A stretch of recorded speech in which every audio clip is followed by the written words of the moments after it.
Humano Derecho, Radio Estación, presenta.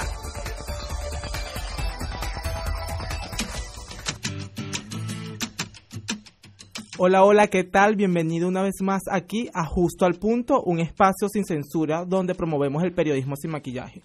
Hoy vamos a hablar de la importancia de la figura femenina en la familia, cómo la familia se está desdibujando en la sociedad venezolana, cuáles son las consecuencias, qué trae consigo que hoy familias multitudinarias estén en la calle y qué nos ha llevado hasta acá. Y para eso tenemos de invitada a una mujer que defiende los derechos humanos de las familias venezolanas, Dinora Hernández, diputada ante la Asamblea Nacional por el Estado Monaga y su jefa de la fracción 16 de julio. Bienvenida aquí a Justo al Punto.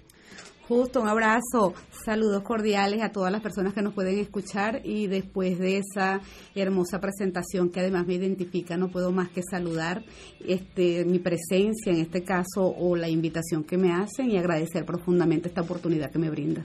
Actualmente en Venezuela pareciera que la familia se está desdibujando, ya sea porque los hijos deciden emigrar buscando un futuro mejor, porque el AMPA ha azotado a demasiados venezolanos. ¿Cómo luchar con este reto que supone la destrucción de una sociedad? Porque cuando vemos que una familia está disfuncional, pero esta disfunción es forzada por un régimen amponil, ¿cuál es el reto que asume 20 Venezuela y sobre todo cuál es el reto que asumen ustedes las mujeres para defender los derechos de estas familias? Justo, yo no sé si tú me vas a dar 2 días de programa, porque realmente la pregunta que me haces tiene una dimensión y una complejidad que es para pasar todo el día disertando. Además, que la manera como la formulas me llama profundamente a la reflexión, porque dijiste básicamente lo que es, para manejarlo de manera más simple. Sin familia no hay sociedad, y sin sociedad no hay la posibilidad de formar ciudadanos, y sin ciudadanos no hay república. Entonces estamos hablando de la base de reconstrucción del tejido social del que partimos para poder garantizarnos la vida en un país que respete el Estado de Derecho, que es lo que no hay en este momento en Venezuela. Entonces yo voy a tratar básicamente de decir cómo se desdibuja y desde cuándo. Ciertamente, si algo tenemos que reconocer es que hace mucho tiempo la familia venezolana urge una revisión. Hemos tenido un conjunto de leyes que han sido asistencialistas, pero que no han promovido lo que es la corresponsabilidad familiar.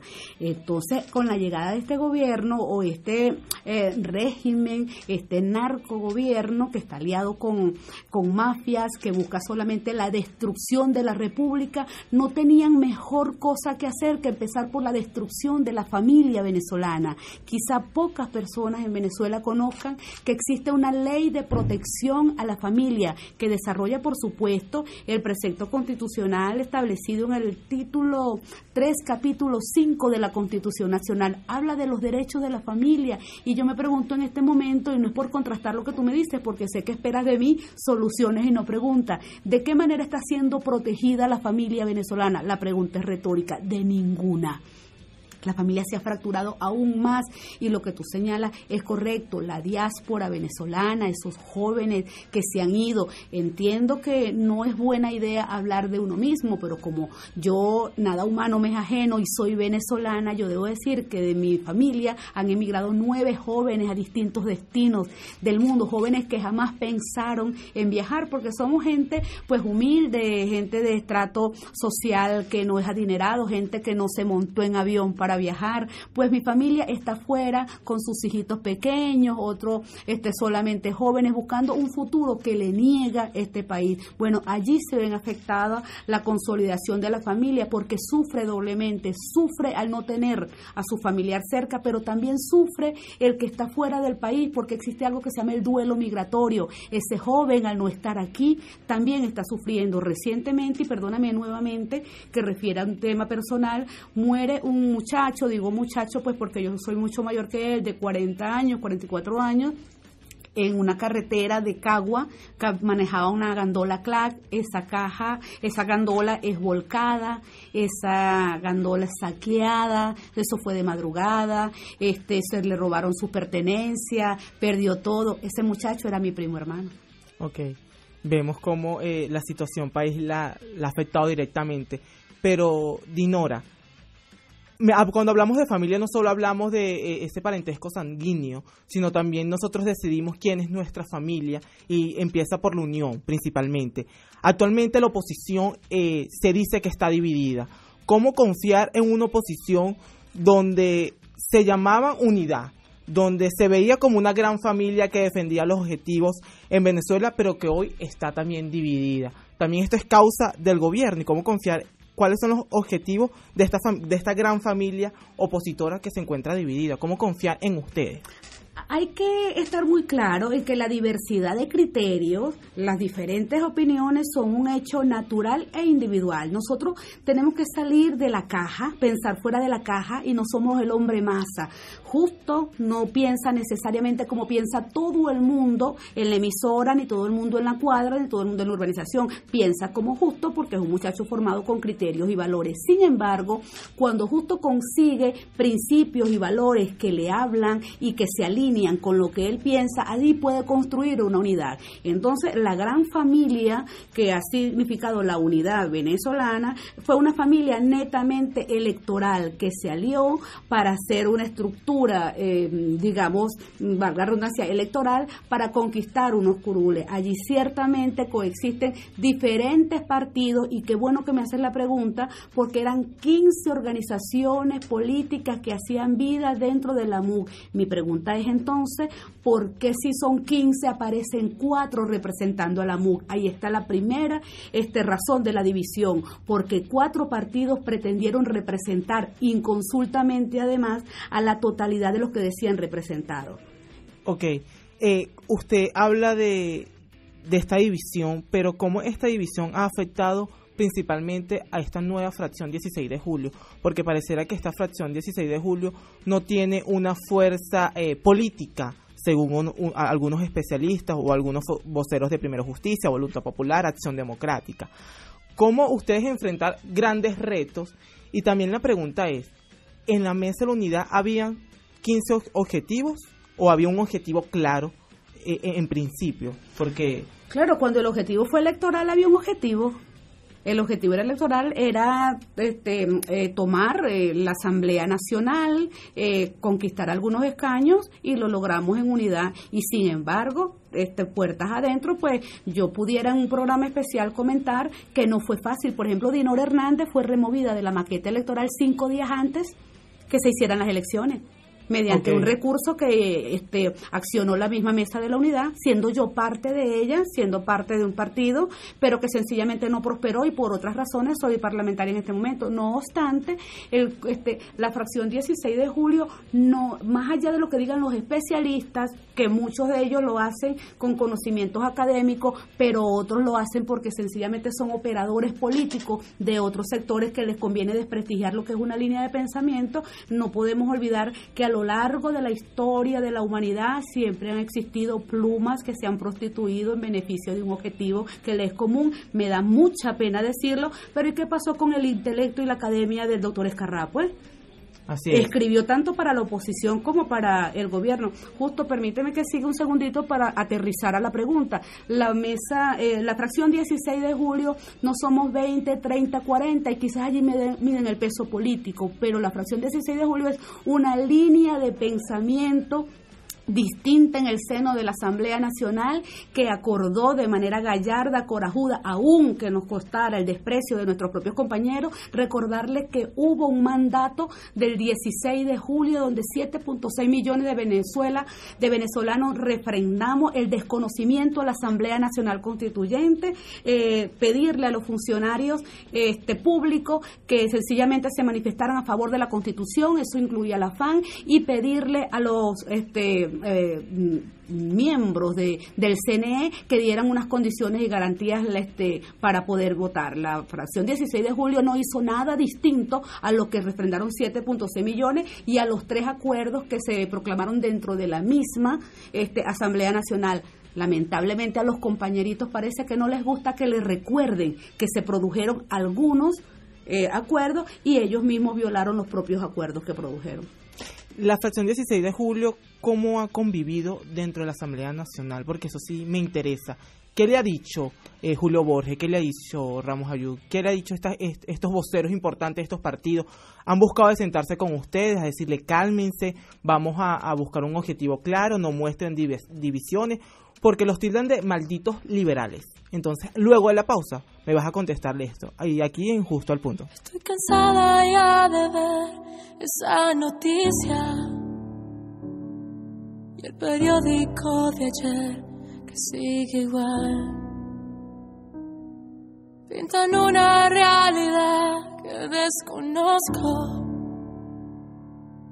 y lo veo por medio internacional. Mis amigos, mi familia, todo lo que dejé atrás me ama hoy, me ama hoy.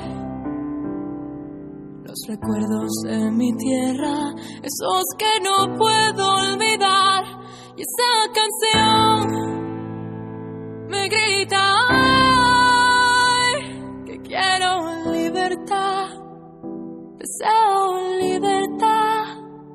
Ya no quiero ser ignorada. Un cambio para bien. Esta impotencia invade hoy mi corazón. Hoy yo te canto una canción al ritmo de tu corazón.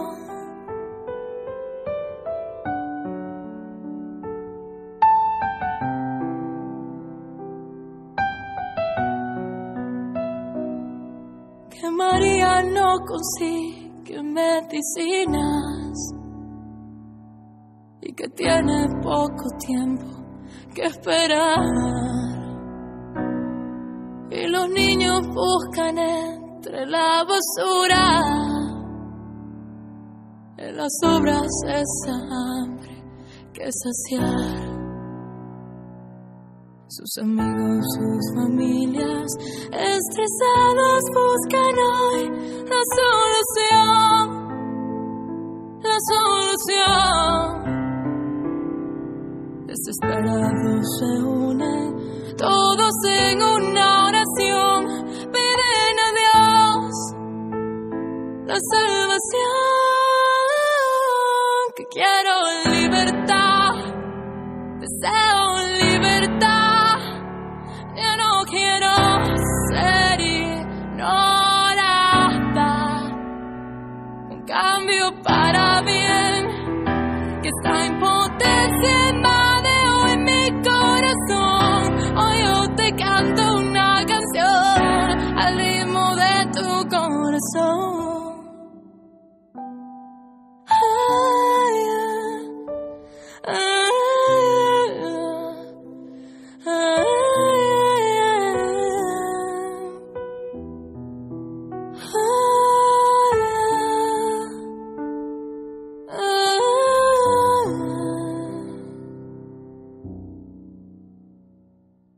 Y este canto de tristeza, todavía una esperanza, me queda aquí, me queda aquí. La sonrisa de mi gente, y los bailes, los cantares, y esa ganas de luchar cada día por una vida mejor. Se siente aquí. Por las calles se escucha mi pueblo que grita, mi pueblo que lucha, se siente aquí. Cada día más fuerte se siente aquí. El amor de mi gente, los pueblos pequeños, las grandes ciudades, por todos los barrios, los campos, los mares, se siente aquí. Cada día más fuerte se siente aquí.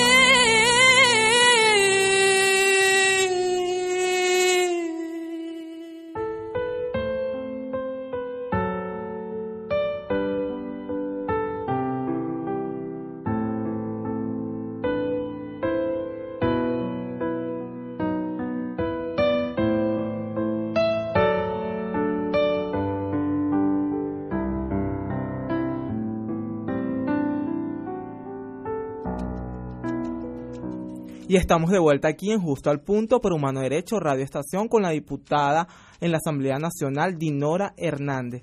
Nos quedamos con una pregunta al aire. Malditos liberales, he visto en las redes sociales. ¿Cuál es la respuesta a la pregunta que dejamos en el aire con respecto a cómo ustedes van a enfrentar los objetivos que se plantearon el 16 de julio, pero cómo es la convivencia dentro de la Asamblea Nacional? ¿Qué le han dicho a Dinora Hernández? ¿Qué le ha dicho a la fracción 16 de julio? Porque muchos dicen, no, ellos están dividiendo. Bueno, yo siempre he dicho que los diputados de la Asamblea Nacional y las personas que nos escuchan tienen que recordar, y digo los diputados de la Asamblea porque parece que hay compañeros que también se les olvidó, que el artículo 201 constitucional nos faculta para ejercer la libertad de conciencia.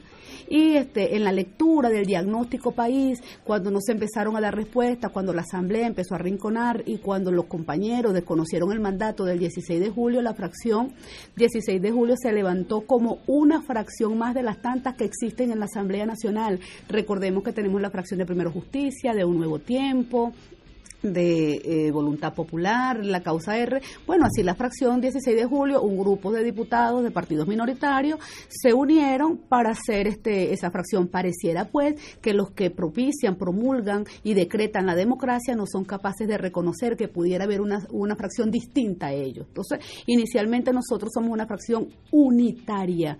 ¿A quién dividimos? Si escuchamos a cada rato cuando muchos de los personeros declaran y dicen nosotros desde PJ, nosotros desde Voluntad Popular, nosotros desde Acción Democrática, nosotros desde Un Nuevo Tiempo, pues nosotros desde la fracción 16 de julio. Entonces, ahí no hay división posible. Ahora, podemos dividir los intereses de algunas personas que pensaban que era mejor la convivencia con el régimen, que era mejor que Maduro siguiera gobernando y pudiera darnos algunas migajas para seguir viviendo. ¿De quiénes eran esos intereses a su juicio? La gente que estuvo en República Dominicana, que no fue la primera vez que se reunieron y que, por cierto, hoy dicen que están nuevamente en el Meliá conversando. El diálogo de Dominicana, que fue bien lejos, por cierto, y fue abierto, pero ahora parece ser que hay un diálogo oculto, pero ni tan oculto porque gracias a ustedes los medios todo se sabe. Pero más allá de eso, yo no tengo ningún inconveniente en que se reúnan con quien se tengan que reunir, porque así es la amistad. Tú seleccionas tus amigos. Lo que tú no puedes ir es a comprometer el destino de 30 millones de venezolanos que no te están facultando para que hables en su nombre.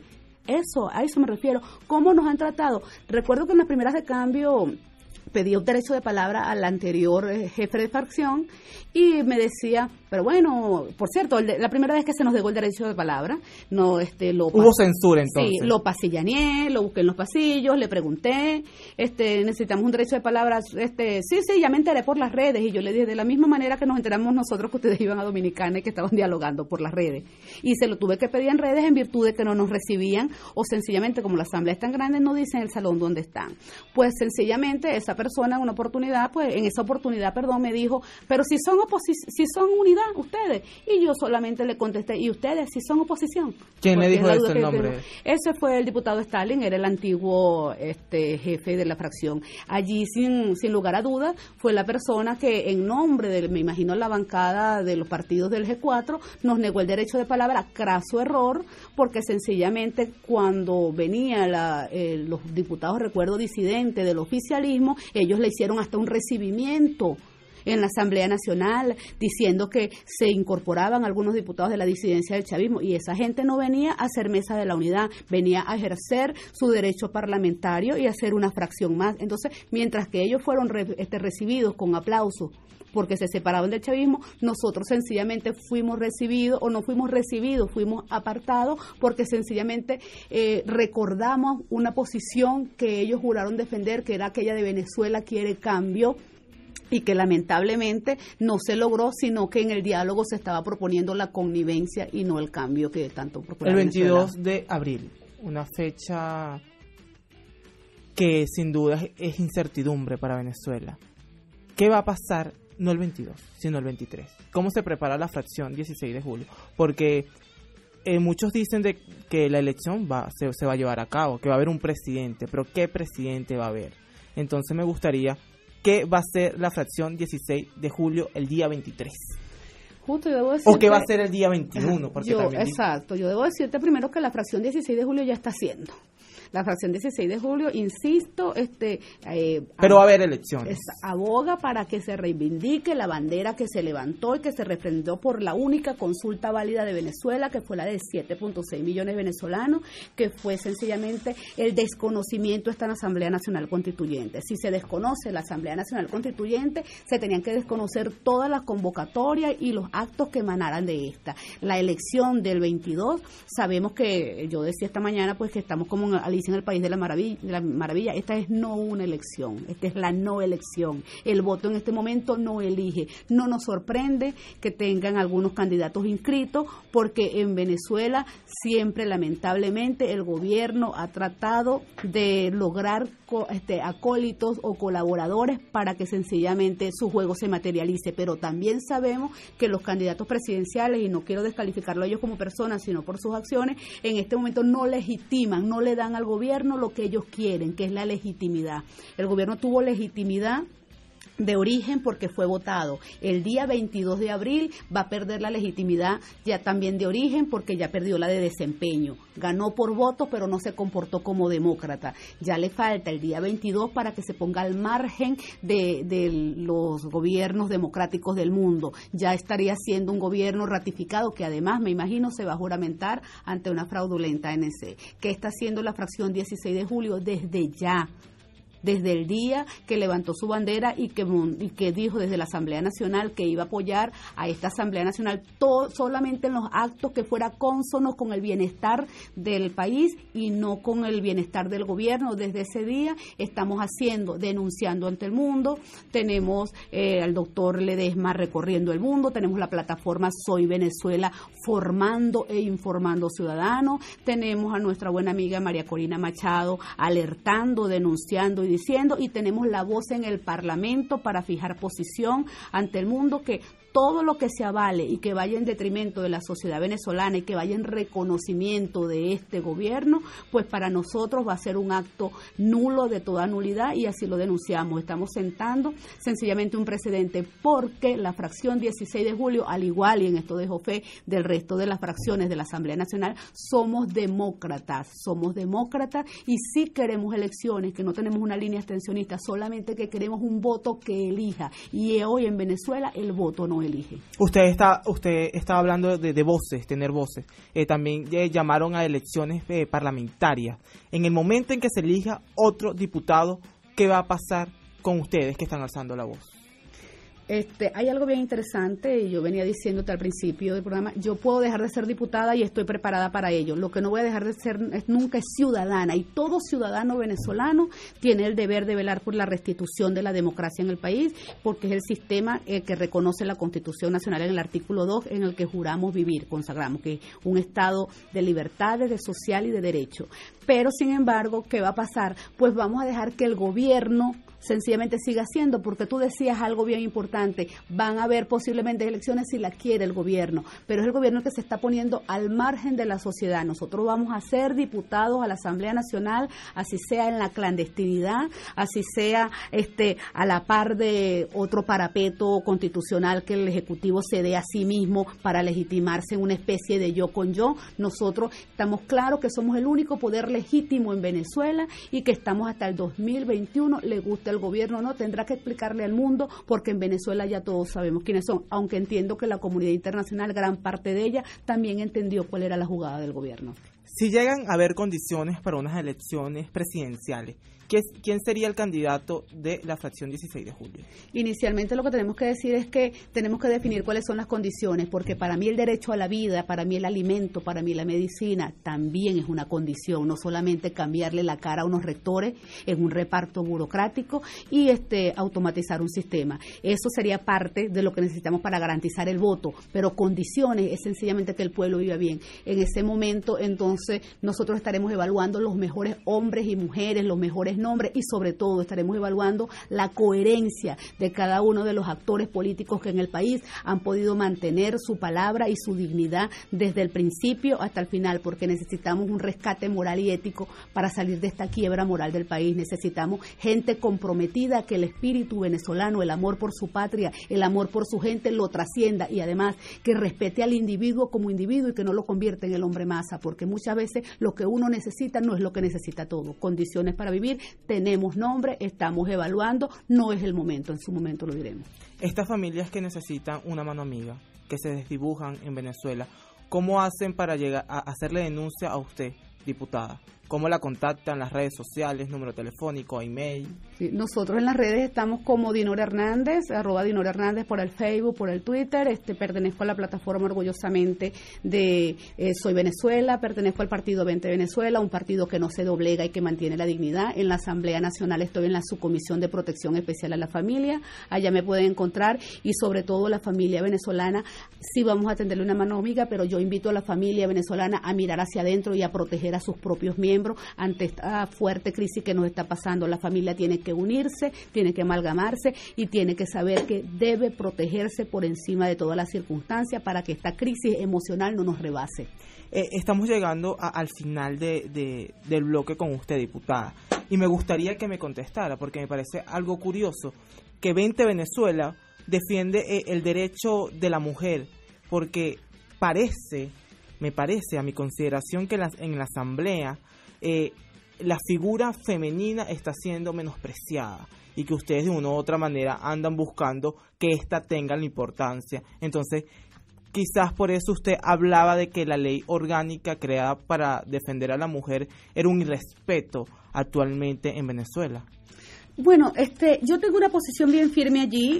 Yo primero que debo decir que como mujer me siento muy feliz en mi piel. Me contenta mucho pertenecer a este género y creo que a la mujer venezolana en esta sociedad machista no se le reconoce, pero que sabemos la importancia que ella tiene. En la Asamblea Nacional sí muchas mujeres y en la sociedad política venezolana han despuntado. Nosotros lo que tenemos es que hacer una cruzada para mostrar mayormente el trabajo que tiene la mujer venezolana y de lo que somos capaces de hacer. Sin embargo, estoy clara que ya en muchas empresas, en muchas posiciones políticas, la mujer venezolana ha jugado un papel principal. Sin embargo, a mí me preocupa mucho cuando la mujer venezolana, sobre todo la que afecta al oficialismo, presta sus faldas para que el gobierno se escude debajo de ellas. Tal es el caso de las faldas oficialistas del CNE, que le han garantizado la perpetuidad en el poder al presidente de la República. De manera pues que también la invitación es a las mujeres venezolanas a protegerse a sí mismas, a presionar más dentro de sus propios partidos. Afortunadamente 20 Venezuela tiene una coordinadora mujer, no descartamos tampoco la posibilidad que en algún momento el coordinador político sea un hombre, porque no es en contra del género, es visibilizar el trabajo que hemos venido haciendo. Yo quiero terminar esto diciéndote que yo siempre he pensado que no es delante ni es detrás, es al lado de los hombres que las mujeres venezolanas vamos a reconstruir el país. Valoro firmemente a los hombres, solamente que les pido que nos permitan ponernos a su lado porque tenemos capacidad de análisis, de gestión y también estamos preparadas para la política venezolana. Muchas gracias por haber asistido aquí a Justo al Punto por Humano Derecho Radio Estación. Ya lo escucharon, lo dijo Dinora Hernández, diputada ante la Asamblea Nacional por el Estado Monaga. Ella dice que el régimen se esconde detrás de la falda con la igualdad y la justicia social. Lo dijo el miércoles pasado. Gracias por haber asistido aquí a Justo al Punto, un espacio para promover el periodismo sin maquillaje. Un abrazo, gracias a ustedes.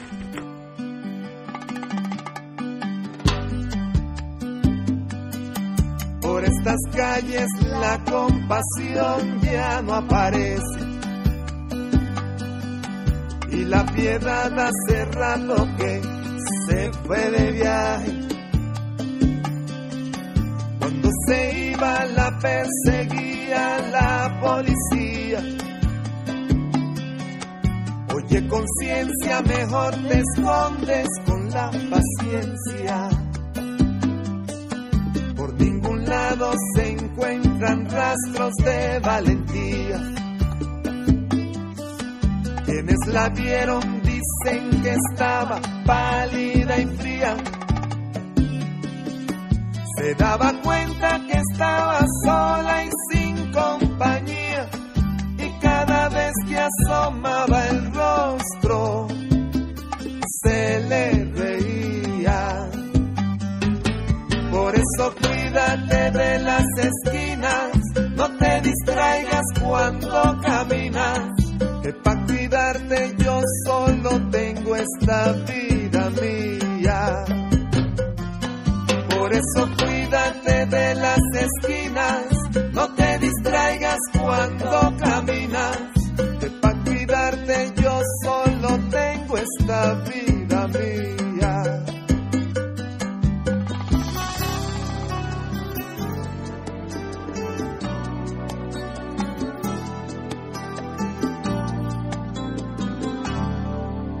Por estas calles hay tantos pillos y malhechores, y en eso sí que no importan credo, raza o colores. Te la juegas y andas diciendo lo que tú piensas. Al hombre bueno le ponen precio a la cabeza, y los que andan de cuello blanco son los peores, porque además de quemarte se hacen llamar señores. Tienen amigos en altos cargos muy influyentes, y hay algunos que hasta se lanzan pa' presidente. Por eso cuídate de las esquinas, no te distraigas cuando caminas, que pa' cuidarte yo solo tengo esta vida mía. Por eso cuídate de las esquinas, no te distraigas cuando caminas, que para cuidarte yo solo tengo esta vida mía.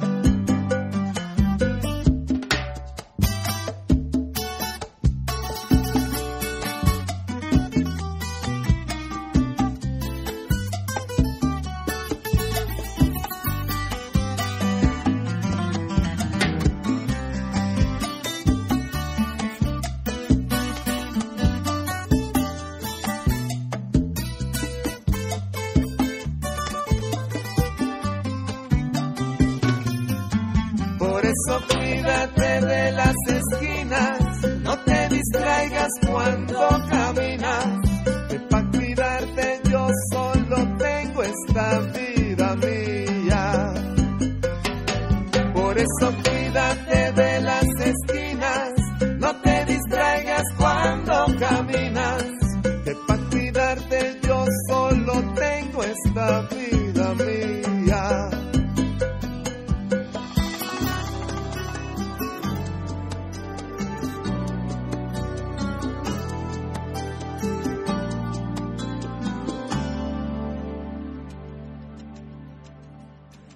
Y seguimos aquí en Justo al Punto, pero ahorita vamos a hablar sobre cómo rescatar a Venezuela económicamente. Y para ello tenemos un invitado, a un estudiante de Economía de la Universidad Central de Venezuela, Gabriel Herrera. Bienvenido aquí a Justo al Punto por segunda vez.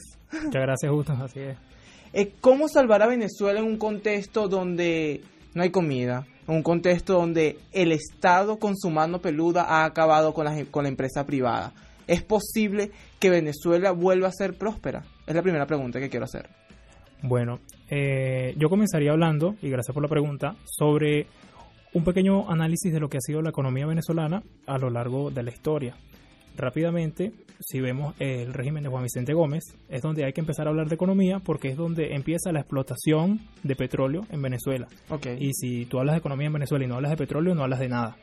Sin embargo, a pesar de que empieza la explotación y de que el país se centraliza un poco más en cuanto a su actividad económica, el régimen comenzó a repetir ciertos vicios que en este caso mantenía Cipriano Castro, que antecedió a Juan Vicente Gómez, y entonces la economía, si bien no dio recesiones grandes, sí se ralentizó un poco.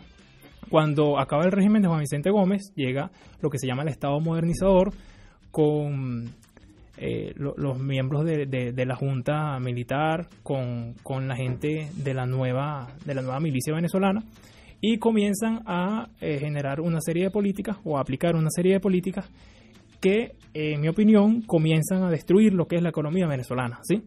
En el marco de este Estado modernizador, en 1939 se crea el Banco Central de Venezuela. Primer error de la economía venezolana. ¿Por qué? Porque si bien nosotros vemos los indicadores, a mí me gusta hablar mucho con indicadores porque no se hace algo poético o ideológico, se hace con hechos.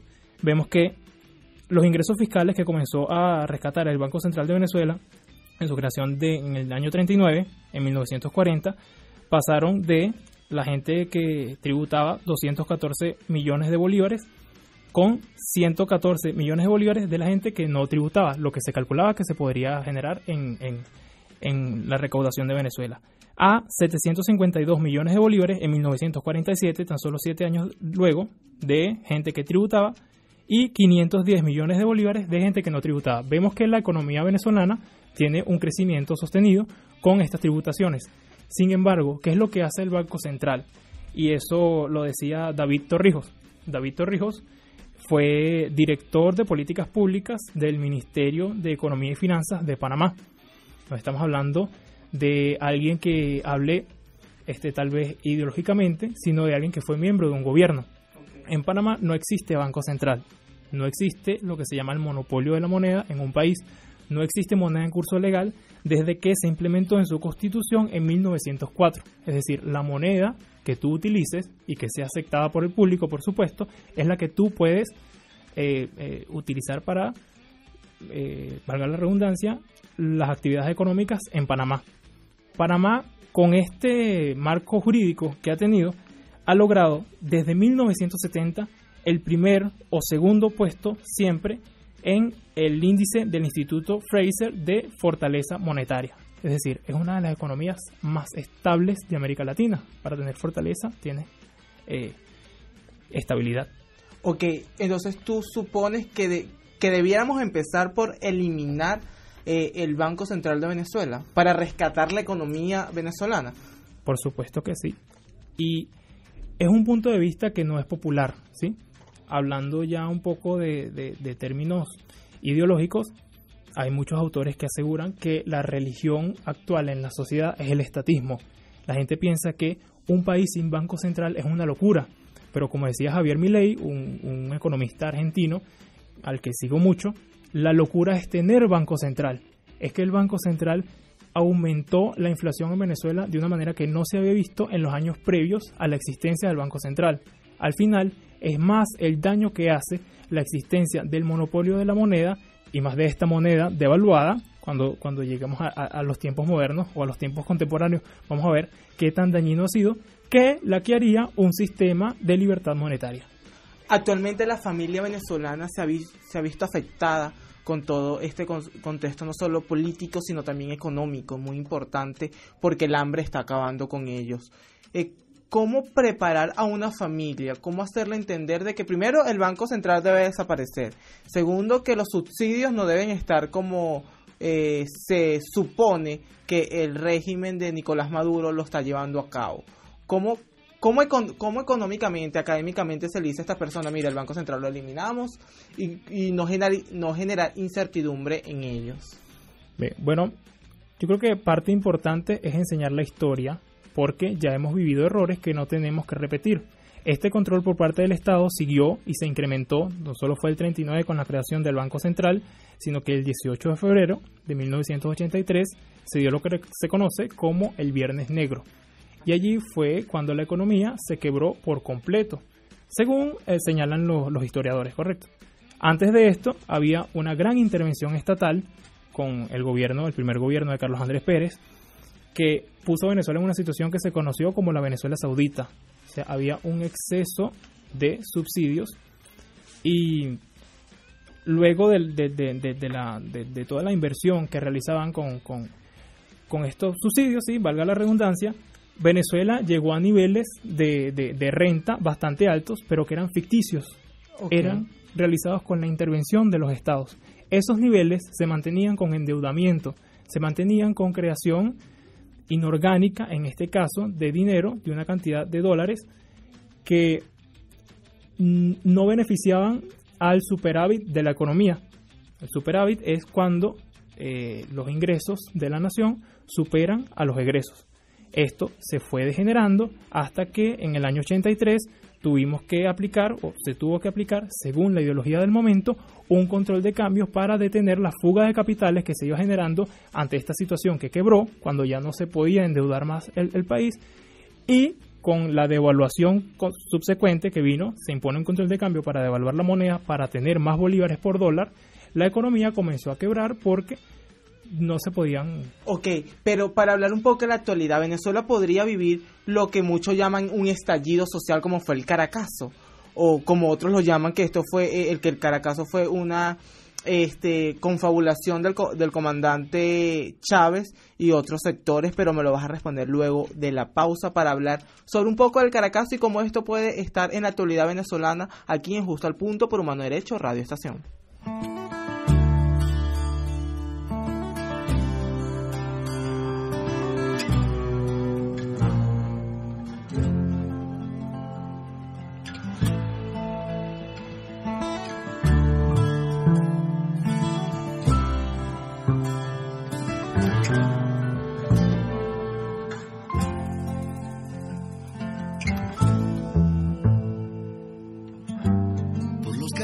En la guerra, por los que ya no cantarán, por los que viven en miseria y hoy no aguantan más, por el abuso de poder, por la carencia de bondad y el atropello incesante de tu gente a los demás.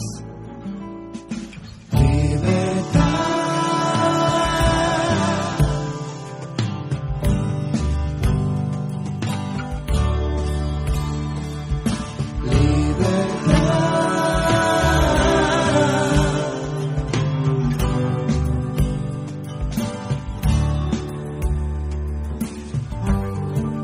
todos los caminos cuando te falta la razón y lo único que queda es tu represión.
Yo quiero libertad.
Y estamos de vuelta aquí en Justo al Punto y dejamos una pregunta al aire porque nos encontramos con el estudiante de Economía en la Universidad Central de Venezuela, Capriel Herrera.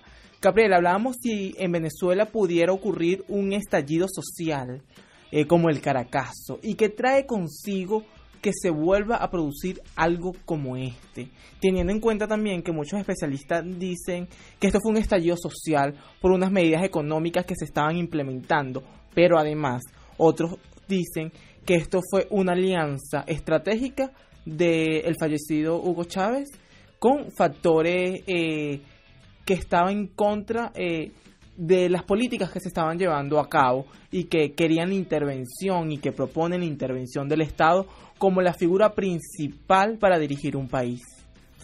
Bien, si bien es cierto que en Venezuela, por la idiosincrasia del venezolano, pudo haber en ese momento causas legítimas de protesta, lo que también es cierto es que el paquete, como se conoce a las medidas de Carlos Andrés Pérez, que aplicó en ese momento, era la primera intención de corregir los errores que venían sufriendo la economía venezolana, ¿sí? Lo que sucede es que durante todo este tiempo, que comentaba en el bloque anterior, durante todo este tiempo de manejos erráticos, Venezuela fue el único país de América Latina que se resistió a cambiar los elementos del modelo, que en ese entonces era el modelo de industrialización por sustitución de importaciones, que tenía una gran carga de subsidios, una gran carga impositiva, una gran carga de intervención estatal, para mantener el status quo de los partidos o de la gente, de las élites políticas de ese momento. Esta resistencia derivó o se derramó sobre la mente de los venezolanos y por lo tanto los venezolanos pensaban que la única manera de manejar la economía era a través de estos subsidios, de este gasto estatal. A mí me parece que actualmente Venezuela ha aprendido mucho sobre lo dañino que puede ser el Estado interviniendo en la economía, porque bueno, ya es algo cotidiano, ya se hace cotidiano la escasez, la pobreza, las políticas de Estado dirigidas a esclavizar a la población. Y esto no es de gratis ni esto es nuevo. El Estado es un ente que puede hacer esto y hay algunos autores ya hablando más socialmente, más culturalmente. Hay algunos autores como Charles Lee, por ejemplo, él tiene un ensayo muy brillante que habla de la guerra y construcción del Estado como crimen organizado, ¿sí? El Estado, para justificar un poco más todo lo que decía al principio sobre mi oposición a un banco central y sobre mi oposición a políticas intervencionistas, el Estado es un grupo de personas que llega a un territorio, lo esclaviza o lo conquista en este caso y esclaviza a todos sus ciudadanos. De hecho, los primeros estados se hacían en valles, que son formaciones de tierras de las que la gente no puede escapar. O sea, yo le pregunto a la audiencia, para reflexionar un poco más sobre esto, ¿por qué Francia se llama Francia y no Galia, si ahí toda la vida ha vivido el pueblo galo? ¿O por qué Venezuela se llama Venezuela y no como una tribu indígena? No sé, los Guarao o los Yanomami, Yanomamilandia. ¿Por qué no se llama así? No se llama así porque aquí vinieron los españoles, un grupo, conquistó esto y esclavizó a sus habitantes. Y en Francia llegaron los francos, conquistaron a los galos y los esclavizaron. Y en España anteriormente habían llegado los árabes, conquistaron y crearon al andaluz. O sea, es un ciclo que han estudiado muchos autores. ¿Por qué Venezuela se llama ahora República Bolivariana y no República de Venezuela como había sido siempre? Porque llegó una nueva élite, los socialistas al poder, que se hacen llamar bolivarianos, e impusieron sus ideologías sobre toda la población. Entonces, entender esto es fundamental porque el Estado no es un servicio que se hace al orden. El Estado en muchas ocasiones es un estorbo al desarrollo de la población. El Instituto de la Empresa Americana hizo un recuento del cambio de precios y me parece brillante, aquí lo tenemos justo, en donde desde 1977 a el 2017, son 20 años, se ve el cambio en los precios de diversos sectores que son controlados por los gobiernos y otros que son dejados enteramente a la empresa privada. Vemos que el sector que más reducciones de precio tuvo fue el sector de los televisores, en donde casi hasta 97% hubo una reducción porque es manejado enteramente por el sector privado, pero en temas como servicios de hospital, algo tan vital como los servicios de hospital, hubo un incremento de más del 200% en precios. El Estado, con su creencia que la sanidad debe ser pública para proteger y tal, lo que hace es dañar, lo que hace es estorbar a los ciudadanos y esto los venezolanos hoy en día lo están entendiendo. América Latina lo ha entendido. Perú es el país que más gente sacó a la pobreza, no fue Brasil con sus subsidios que al quitarse derrumbaron toda la estructura de clase media que habían creado, pseudo clase media. No fue Brasil con sus subsidios, fue Perú con políticas de apertura, de inversión que le permitieron a la gente pararse sobre sus propios pies y bueno, en 10 años redujeron el 50% de la pobreza que existía. 7 millones de personas salieron en solo 5 años de la pobreza más extrema, en donde morían de hambre. Hay relatos, hay un buen artículo en la BBC al respecto, una serie que trata, los invito a leerlo allí, sobre lo aberrante que era la pobreza con las políticas socialistas que se implementaban en Perú, hasta que aprendieron y cambiaron el modelo. Creo que en Venezuela se puede aprender entonces en Venezuela, pero Capriel, en un plato, hace rato tuvimos a la diputada Dinora Hernández de la Asamblea Nacional, donde ella decía que se desdibuja la familia venezolana en la actualidad. La familia venezolana está huyendo porque no hay comida, porque hay inseguridad. La inmigración es desesperante, pero también la delincuencia que se está viviendo es otro pan de cada día. En un plato para los venezolanos que hoy que están acá y para los líderes políticos que quieren tomar la rienda de este país. ¿Qué hay que hacer? Primero, hay que eliminar el Banco Central de Venezuela, hay que liberar los precios, dolarizar a la economía venezolana, cómo hacer con el petróleo, de qué tenemos que vivir como tal, porque parece que la renta petrolera tiene acorralado al venezolano actualmente. ¿Qué debe hacer el político o la sociedad venezolana cuando haya un cambio en Miraflores? 96% del ingreso en Venezuela y de lo que mantienen los subsidios es del petróleo. Eso es un rentismo aberrante. No puede ser que nosotros dependamos de un solo bien, siendo este un país tan diverso. Eso es lo primero que tienen que entender los políticos que quieran dirigir este cambio. Si no lo entienden, no va a haber cambio que dirigir. Es que Venezuela ha sido prácticamente la misma durante gran parte de su historia, solo que radicalizando más las políticas que ya se venían tomando.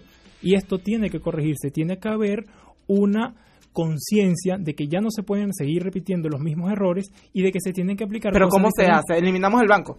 Por supuesto, se elimina al día siguiente. Sí, yo recuerdo a mi profesor Israel Camero, él fue mi profesor de Historia Económica de Venezuela, desde que le mando un saludo si nos está escuchando. Él me decía, ¿quién aquí en esta clase ha aprendido a nadar fuera del agua? Y nadie levantaba la mano. Claro. Bueno, ¿quién aprende democracia fuera de la democracia?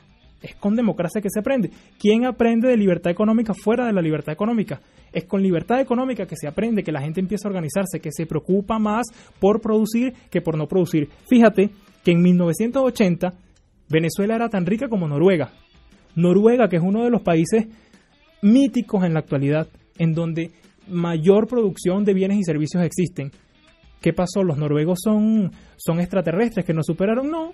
Los noruegos hicieron las cosas bien, crearon conciencia de la libertad económica y ahora nos superan por mucho.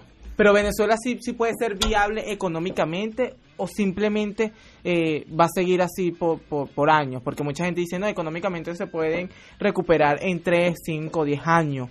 Socialmente le falta 50, culturalmente le falta 100, ¿sabes? Hay especialistas que dan estas cifras, pero para que esto sea más rápido, más evidente y de verdad sea tangible, tú propones eliminar el Banco Central de Venezuela. Para ti el Banco Central de Venezuela es una amenaza al sustento de las familias venezolanas. ¿Es o no es así? Por supuesto. ¿Qué otra cosa hay que hacer? Aparte de la eliminación del Banco Central. Abrir totalmente el comercio internacional para que la inversión llegue sin aranceles, porque es la inversión internacional la que nos va a ayudar a producir. Hay que dolarizar la economía venezolana, a tu consideración. Es una solución también que es viable. Ok. Es una solución que es viable porque cuando tú no tienes un banco central ya comienzas a depender de otra moneda. Y esta moneda, que está mejor manejada que de lo que es el bolívar actualmente, nos puede ayudar a sobrepasar males monetarios en Venezuela. Ok. Entonces, la propuesta lo dijo un estudiante de economía de la Universidad Central de Venezuela, Capriel Herrera.